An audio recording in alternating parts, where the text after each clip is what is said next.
Guys, this was a back with the Hall of Fame talk. This is a part two of a two-part video. Um, if you want to talk about Ken Griffey Jr., if you want to comment on a Ken Griffey Jr. Video, it's probably right before this one. So it's titled Mariners Hall of Fame inductee Ken Griffey Jr. If you want to comment on Ken Griffey Jr., but this part two is about Mike Piazza.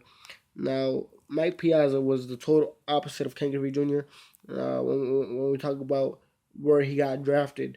Now, Ken Griffey Jr. was the first Hall of Famer, like I said, to get inducted into, first round pick to ever get inducted, uh, first overall pick to get inducted into Hall of Fame. Um, Now, Mike Piazza was the total opposite. He got drafted. His pick number was 1,390 out of the whole thing. So that tells you that where you get drafted, or where you first start, does not really matter in life, or does not really matter in the game of baseball if we're looking at it that way. Um, from what I heard, he got drafted due to uh, you know, a favor from one of his dad's friends uh, to to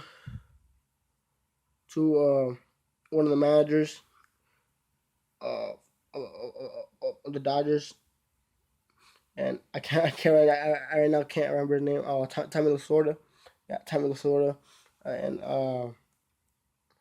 I mean, but let's give him credit. He took advantage of of that opportunity.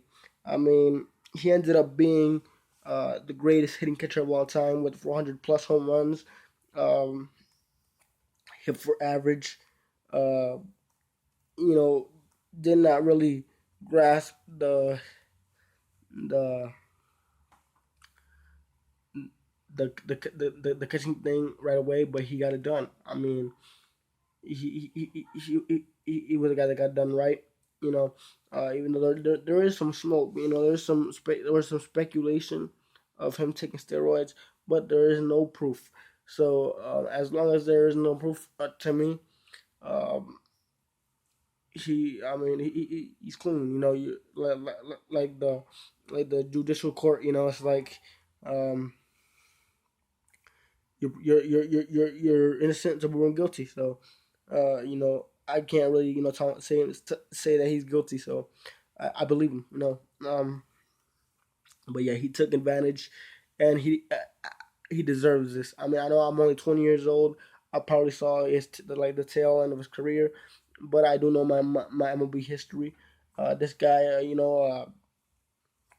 got 10, I believe 12 All Star nominations.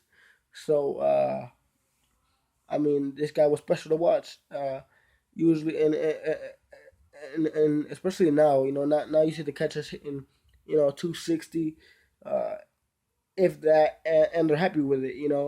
It's like really, I would want as a fan to see more from the catcher position. I mean, even though I know that's the demanding position when it comes to defense, but that that that only shows you how special Mike Piazza was.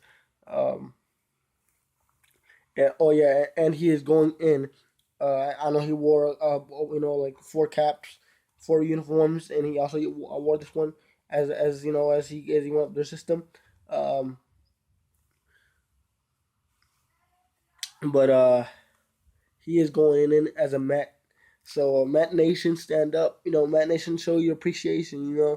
So yeah, that's what I was expecting. Just because he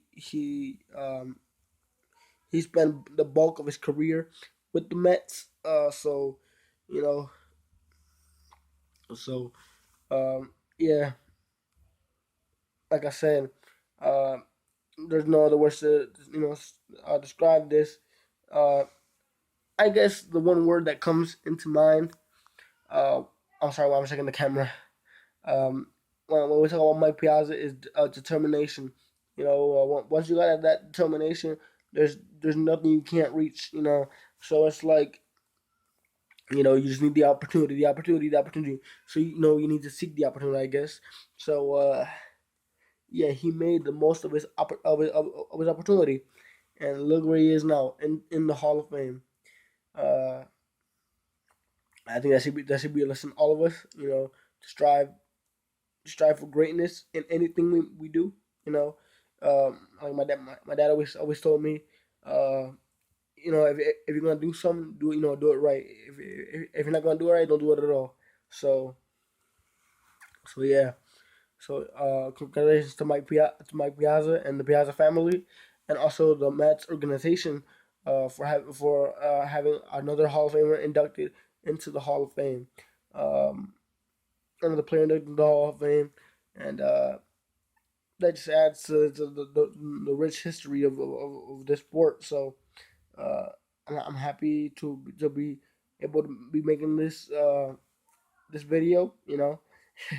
So congrats to the MLB and the Hall of Fame. So this is Jose again. See you.